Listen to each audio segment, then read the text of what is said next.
어, 우리 아까 옷에 대한 얘기를 좀 했었습니다. 요한계시록 16장 몇 절이었더라?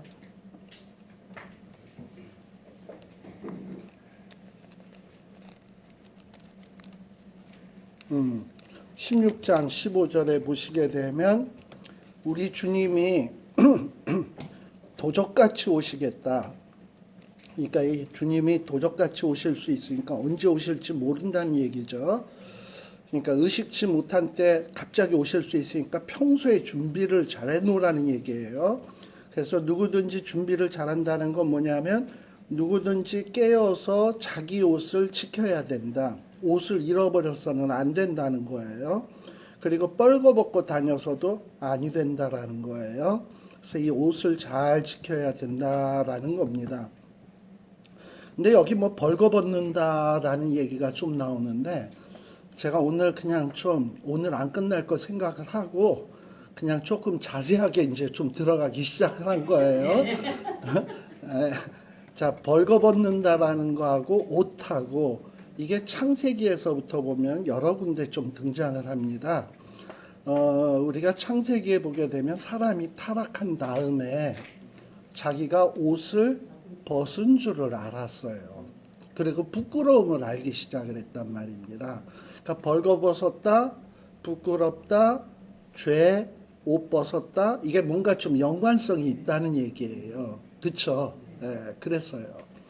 그 다음에 이제 거기서 조금 또 넘어와서 보면 이제 창세기 한 9장쯤 가게 되면 또 무슨 얘기, 그 다음에는 이제 뭐 창세기 3장에 보게 되면은 이제 범죄하고 난 다음에 하나님이 가죽옷을 덮어서 입혀주셔서 수치스러운 부분을 가리워 주셨어요. 그래서 하나님께서 주신 옷으로 말미암아 수치스러움이 덮여졌습니다.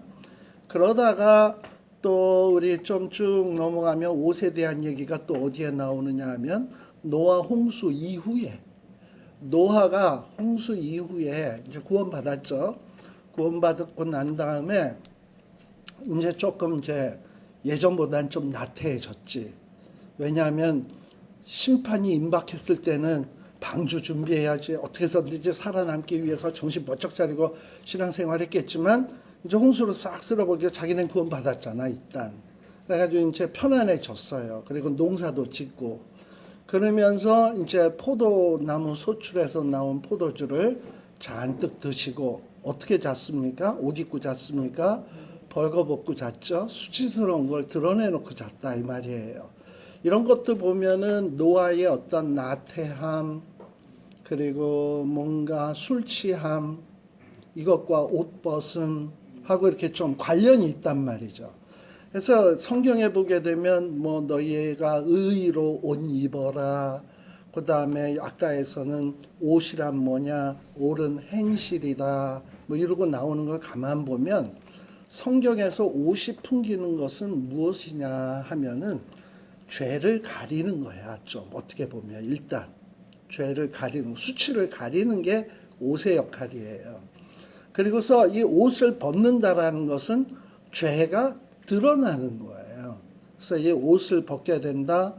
죄를 짓게 되면 부끄러움을 드러낼 수밖에 없게 되고 옷을 벗은 것과 같이 된다라는 거예요.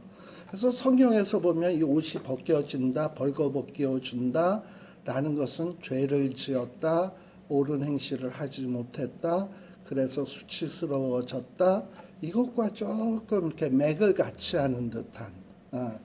그리고 우리 요한계시록을 가만 보면 우리 요한계시록 2장 3장에서도 나왔던 얘기입니다만 거기에 보면은 우리 주님께서 에베소 교회에서부터 7교회 쭉 등장하시잖아요.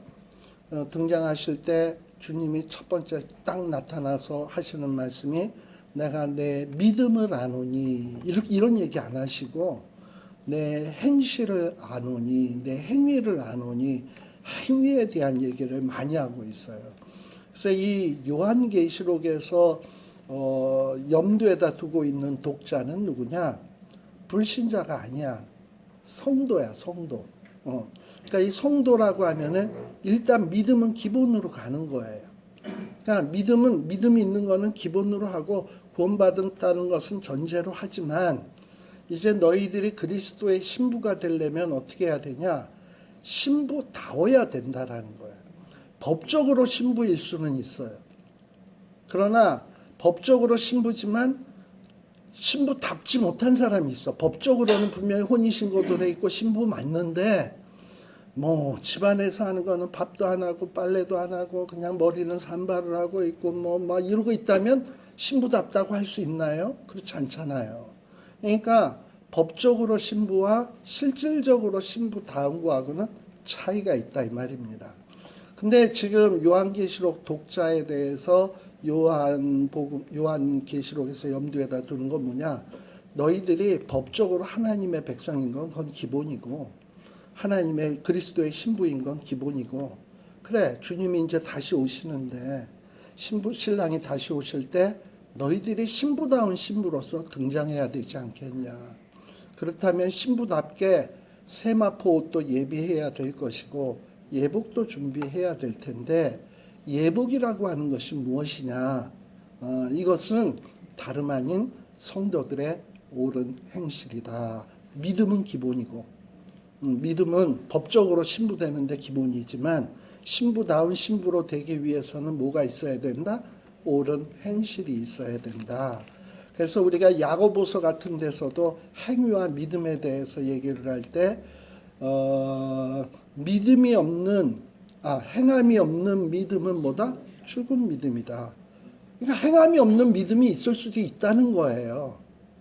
행함이 없는 믿음은 있는데 행함이 전혀 없어. 근데 그거는 문제가 있는 믿음이라는 거지. 진짜 믿음이 있으면 뭐는 자연히 따라온다? 행위는 따라온다라는 거예요. 그러니 너희들이 그리스도의 법적인 신부라면 그리고 신부로서 신랑을 진심으로 사랑한다면 그분에 걸맞게 너희들이 사랑하는 마음이 있다면 준비가 있어야 될 것 아니겠냐.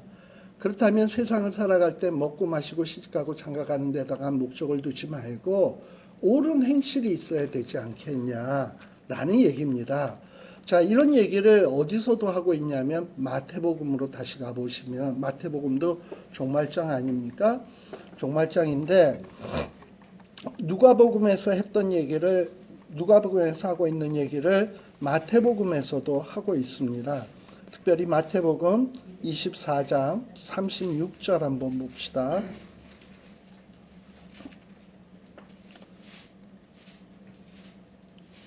거기 보면 우리 예수님이 재림하시는 그날 여호와의 날 마지막 종말의 날은 세상에 어느 누군도 모른다 이 얘기죠. 24장 마태복음 24장 36절 그날과 그때는 아무도 모른다. 누구도 모른다?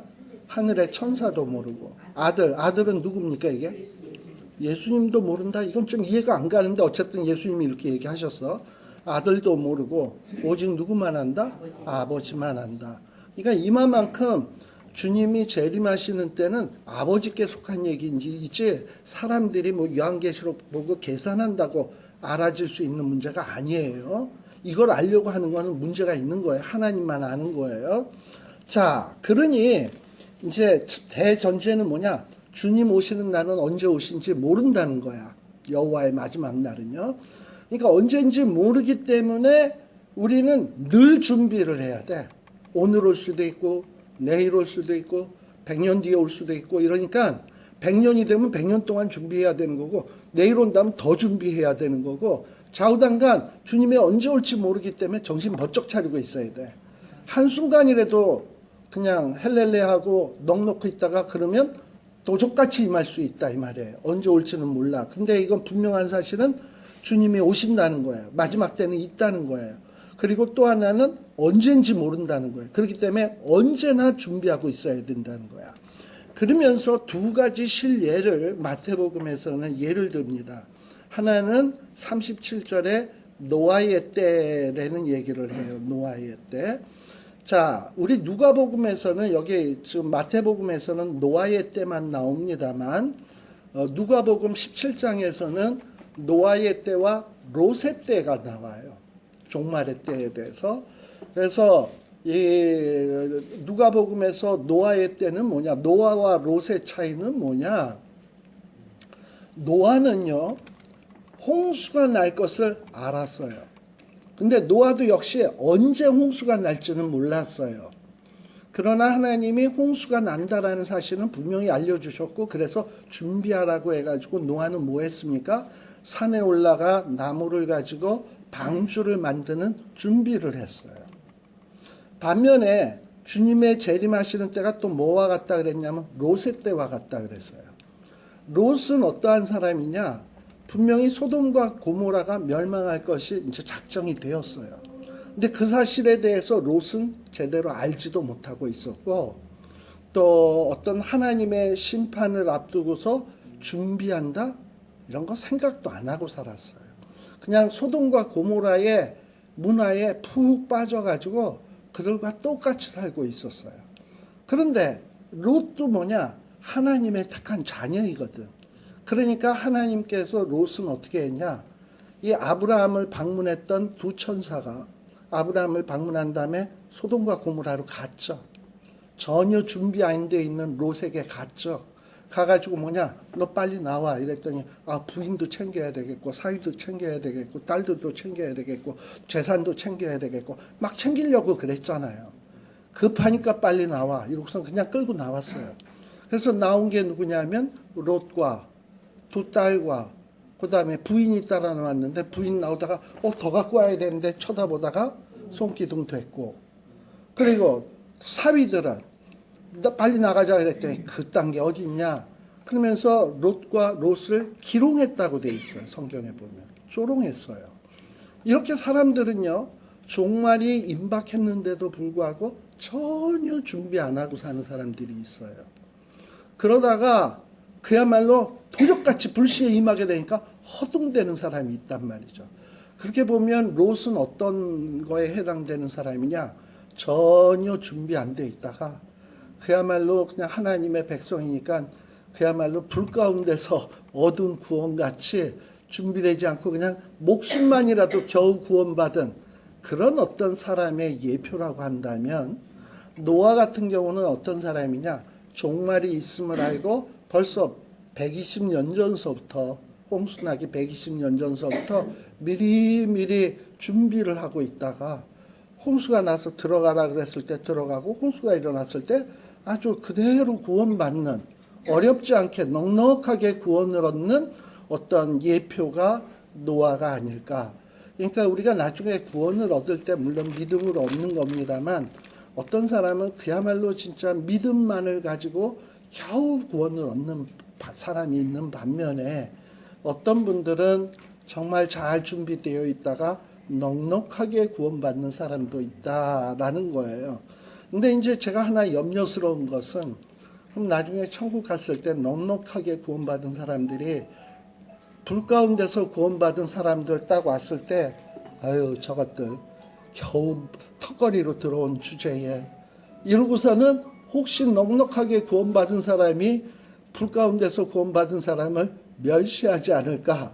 또 불 가운데서 구원받은 사람은 또 거기에 들어가서 넉넉하게 구원받은 사람을 보면서 주눅 들어가지고 그냥 고개 푹 숙이고, 저기 면류관 쓰고 오는 사람이 있으면 자기는 개털 모자를 쓱 벗어서 감추고 이러지 않을까. 이러면은 그게 천국이야? 천국 아니죠. 그건 천국 아니죠.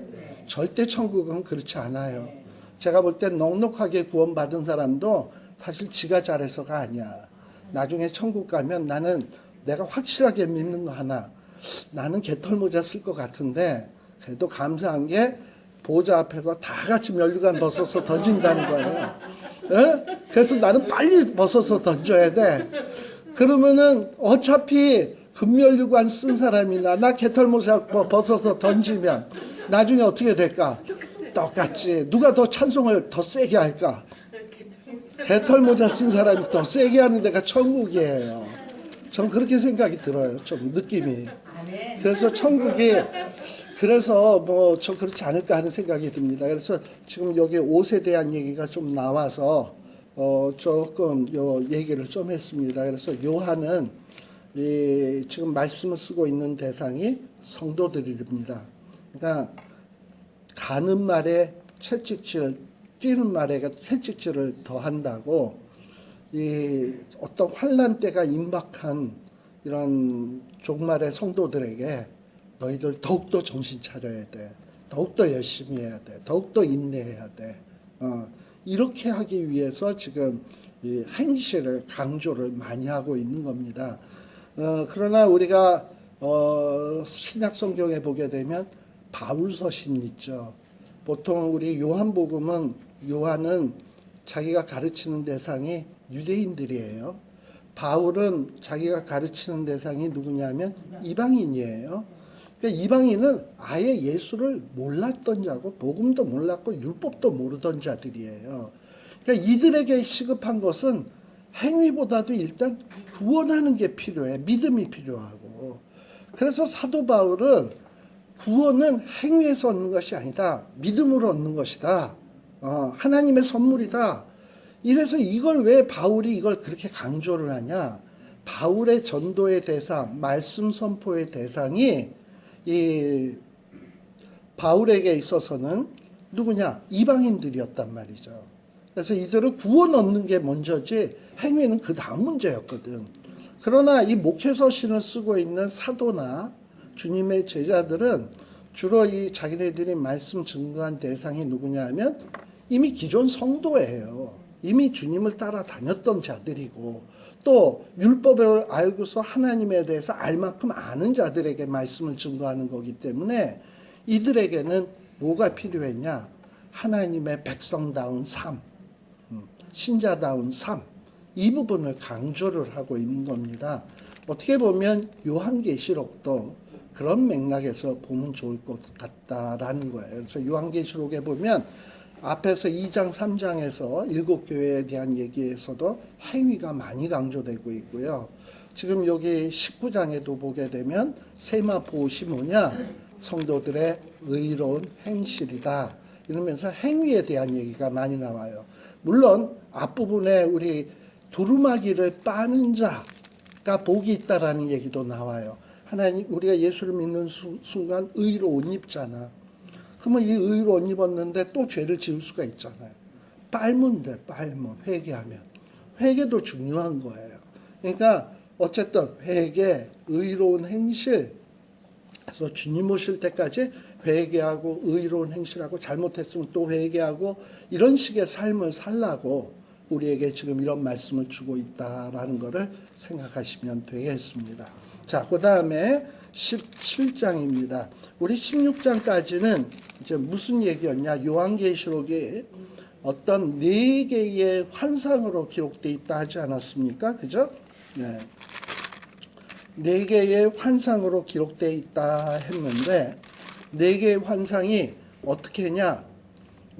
보통 성령이 내게 보이시니 라는 말로 시작을 하는데 첫 번째 환상에 관계된 것이 뭐였냐 하면 7교회.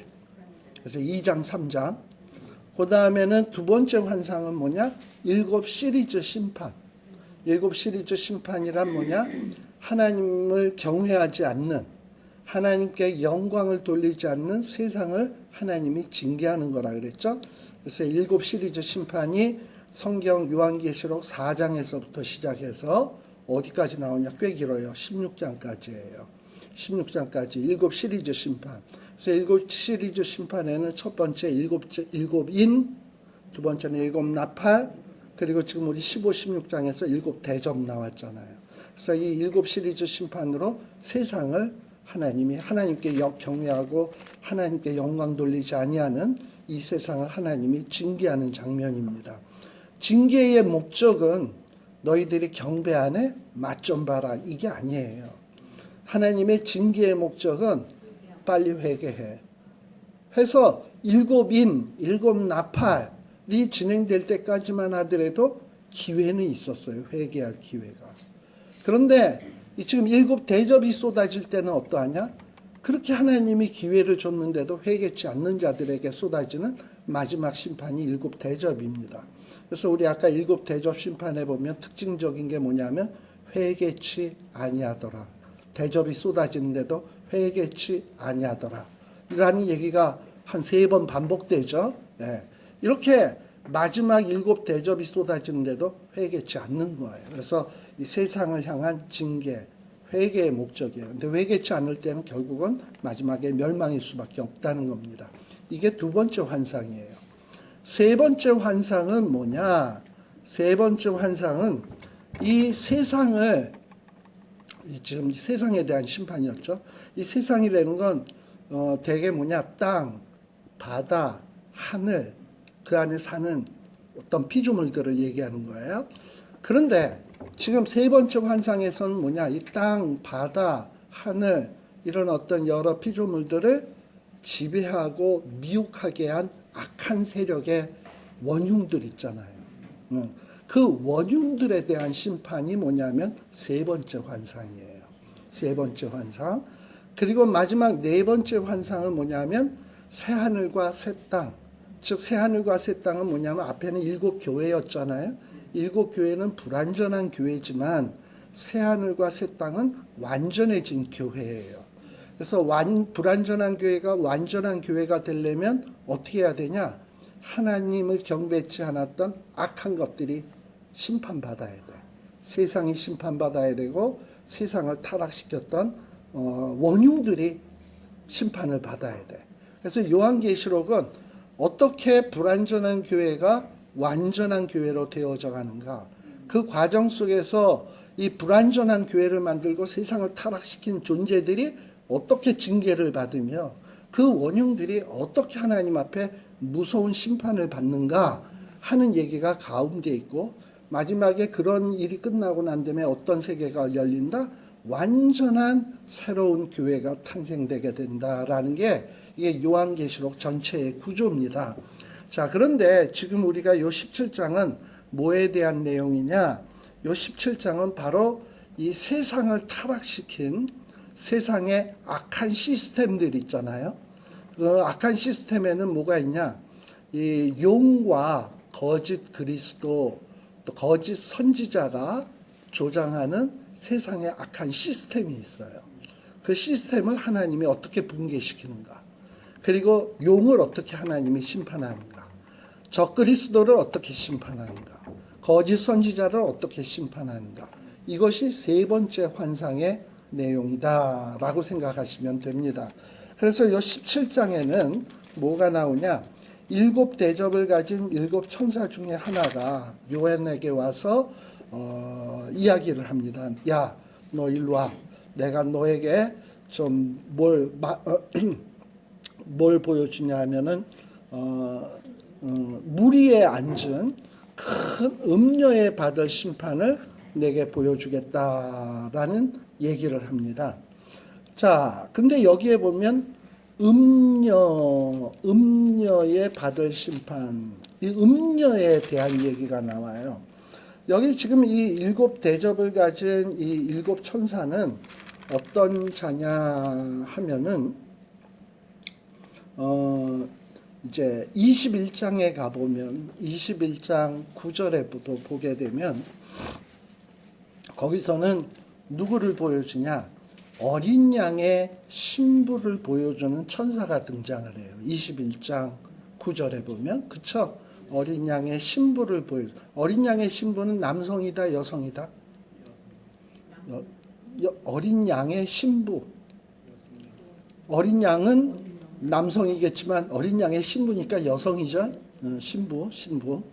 그러니까 여자를 보여주는 거야. 21장 9절에도.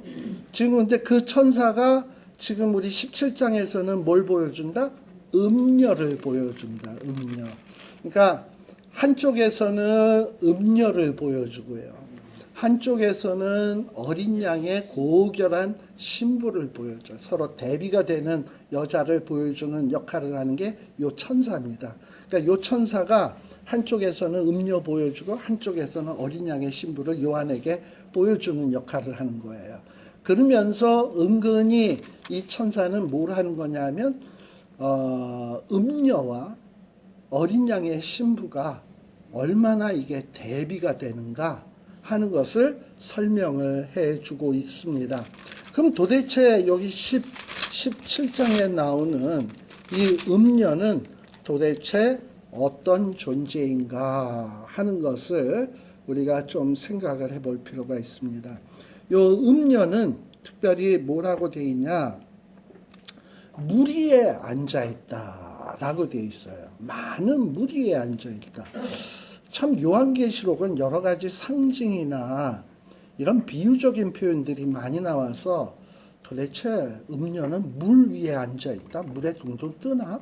물에 벤치가 있나? 의자가 있나? 뭐 좀 여러 가지 생각을 하게 되는데 이게 도대체 무슨 얘기인지 모르겠다 이 말이죠. 사실 물 위에 앉아 있을 수 있습니까? 몰라. 또 물을 흥건히 뿌려놓고 그 위에 앉아 있으면 물 위에 앉아 있다가 되겠지만 도대체 물 위에 앉아 있다라는 게 뭘까? 15절에 보시게 되면 그래서 우리가 성경으로 제일 보는 게 제일 나아요. 성경에서 뭐라고 표현했는지 17장 똑같은 17장 안에서 물 위에 앉아 있다라는 거를 어떻게 설명하냐? 17장 15절에 또 천사가 말하되 내가 본 바 음녀에 앉은 물은 뭐다? 백성과 무리와 열국과 방언들이다. 특별히 백성, 무리, 열국, 방언하면 전 세계에 사는 인류를 얘기하는 거예요. 인류를. 자, 근데 백성과 무리와 열국, 방언들 중에는 또 어떤 사람이 나올 수도 있습니까? 그 안에는 하나님을 경외하는 인류도 있고 하나님을 경외치 않는 인류도 있겠죠. 지금 여기에서 음료가 주저앉고 있는 물은 뭐냐? 하나님을 경외치 아니하고 용과 사탄과 거짓 그리스도에게 선지자에게 미혹되어 가지고 세상 것을 따라가는 용이 이것이 행복이다라고 용이 가르치는 것을 따라가는 자들. 이게 뭐냐면 음녀가 깡 깔고 앉아있는 물인 거예요. 그러니까 음녀는 뭐냐면 일종의 뭐냐면 세상의 어떤 인류들을 지배하는 악한 시스템입니다. 그리고 악한 어떤 세계관, 악한 가치관입니다. 이런 가치관과 악한 세계관이 이 세상의 많은 무리와 열국과 사람들을 흐리멍텅해가지고 정말 따라야 될 것은 안 따르게 하고 따르지 말아야 될 것을 따르게 만들면서 그들을 질질질질 끌고 가는 거예요. 예를 들면 우리 13장에 짐승표와 짐승이 등장했잖아요. 이들이 얘기하는 게 뭡니까? 너희들 짐승표 받아. 그래야 직업 얻을 수 있어. 그래야 매매할 수 있어. 그래야 국가의 혜택을 받을 수 있어. 그래야 의료보험 받을 수 있어. 안 받아? 그러면 너는 고문이야. 너는 죽음이야.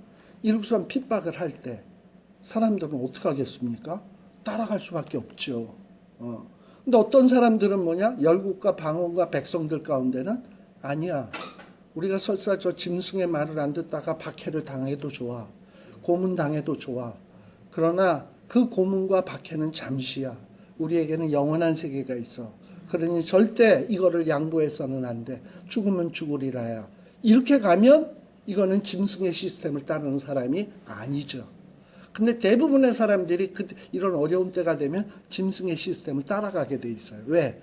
짐승이, 이 용이, 사탄이, 거짓 선지자가 권력을 갖고 있거든요. 돈을 갖고 있거든요. 모든 것을 지배하는 힘을 가졌거든요. 잠시나마라도. 그러다 보니 사람들이 안 따라갈 수가 없는 거예요. 너도 나도. 그래가지고 이 음녀는 바로 뭐냐? 이렇게 물 위에 음녀가 깔고 앉아 있듯이 인류나 이런 사람들을 봐봐. 너는 내 권력을 따라야 돼. 내 돈을 먹고 사는 사람들이니까 내 말 따라야 돼. 그래서 지가 깔고 앉아서 지배하고 있는 거야.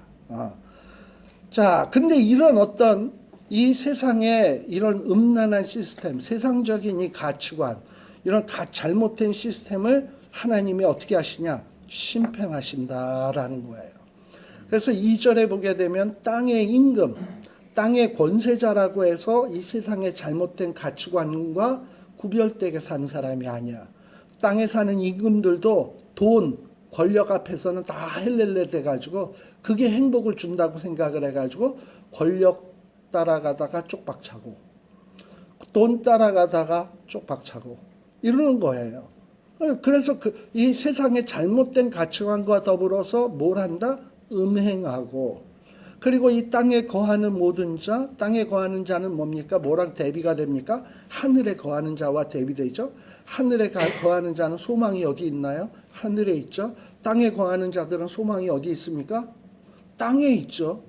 그저 땅에만 소망을 두고 사는 사람들. 이런 사람들은 왜 그러냐? 이 음녀가 가르치는 세상의 잘못된 가치관에 다 취해버린 거야. 그 음행의 포도주에 취하여 버린 거야.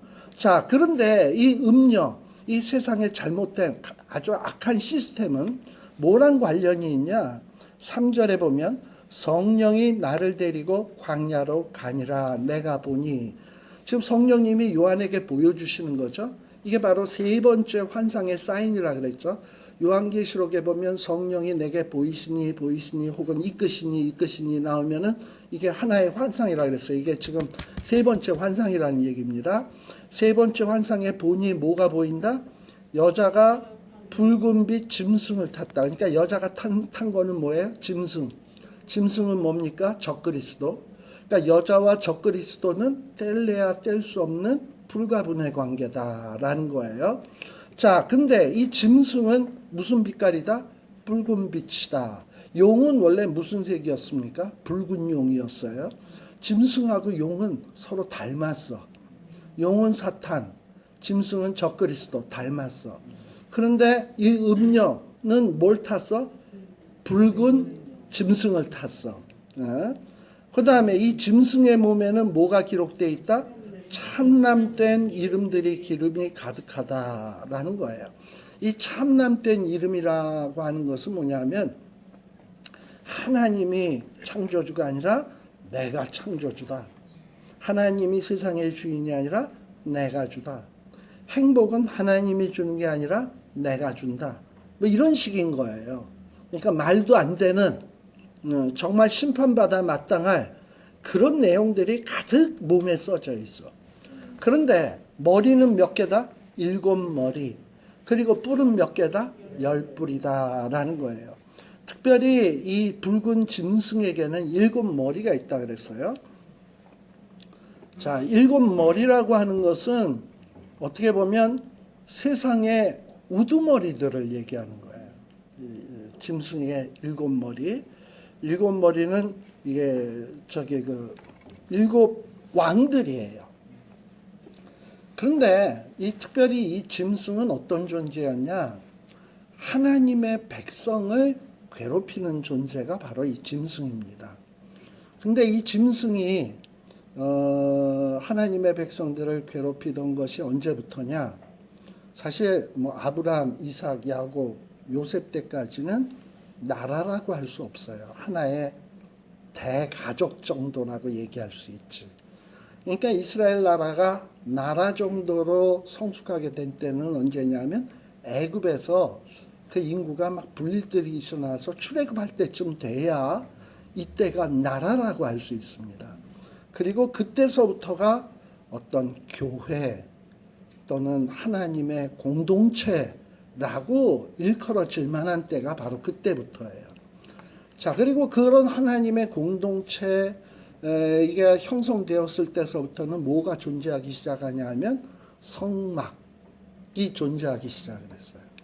근데 이제 이런 성막이 존재하고 하나님의 공동체가 존재하기 시작하는 때서부터는 또 뭐가 존재하냐?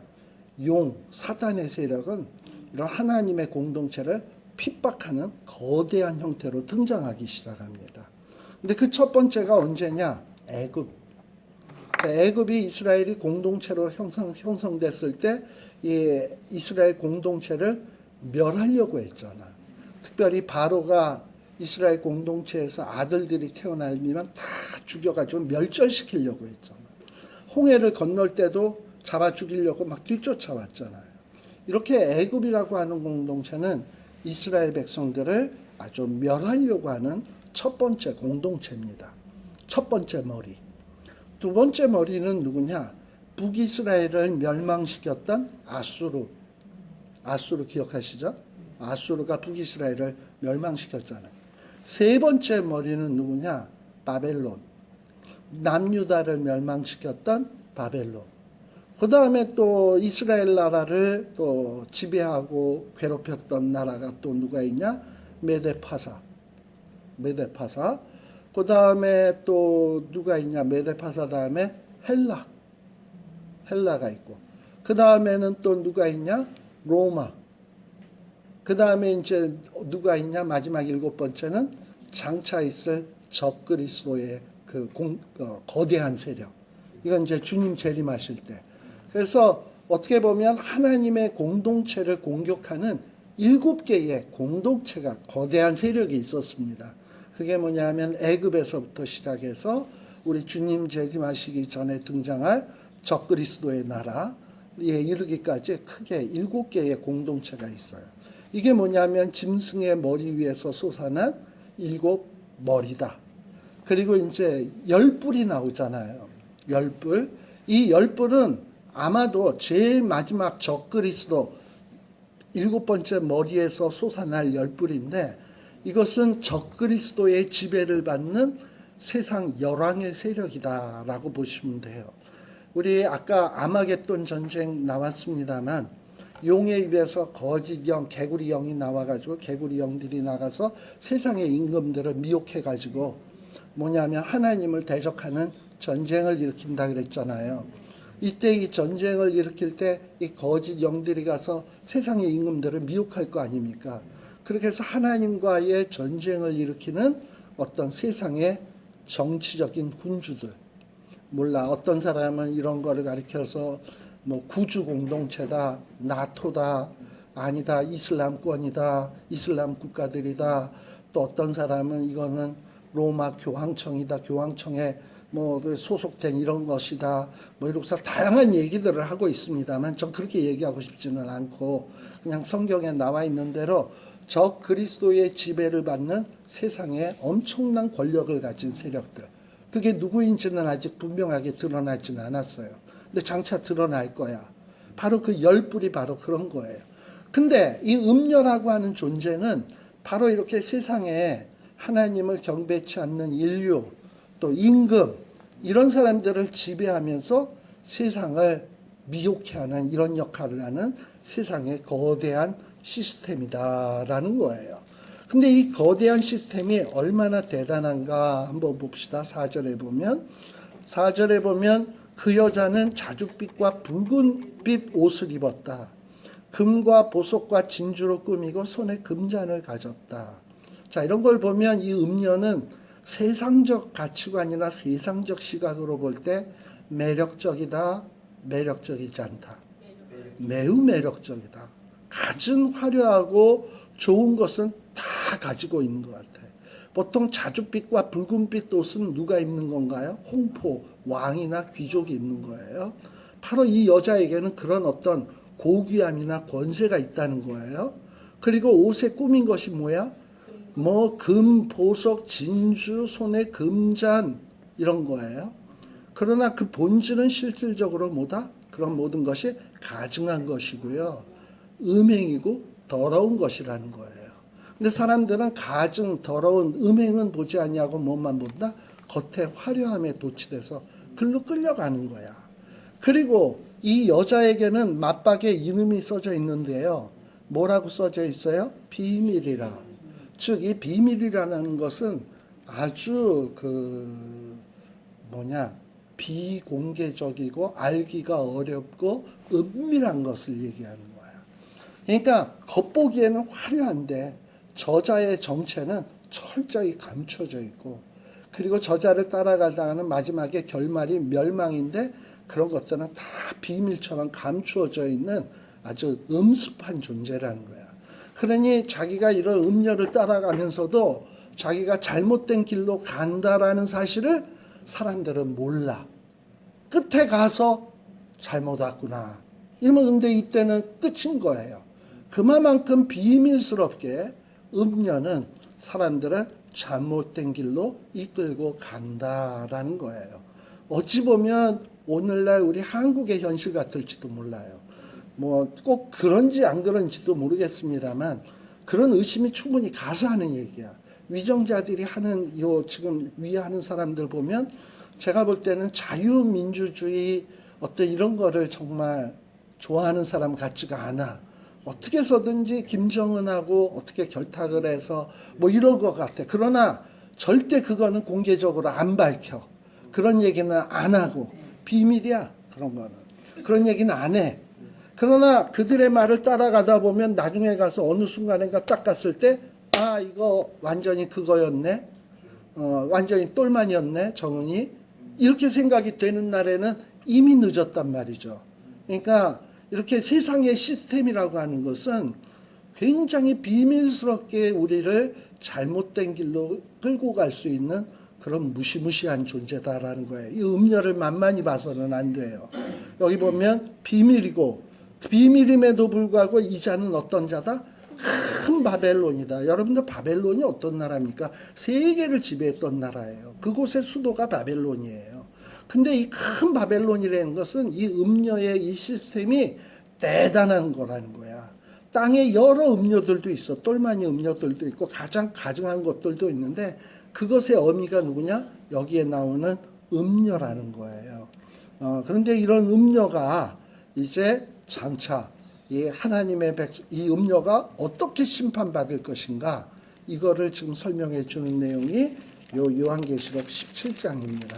다음 시간에 시간이 자꾸 가서 더 가면 안 될 것 같아가지고 요 17장 한 5절까지 했다고 생각하고 다음 시간에 더 살피도록 하겠습니다. 기도하겠습니다.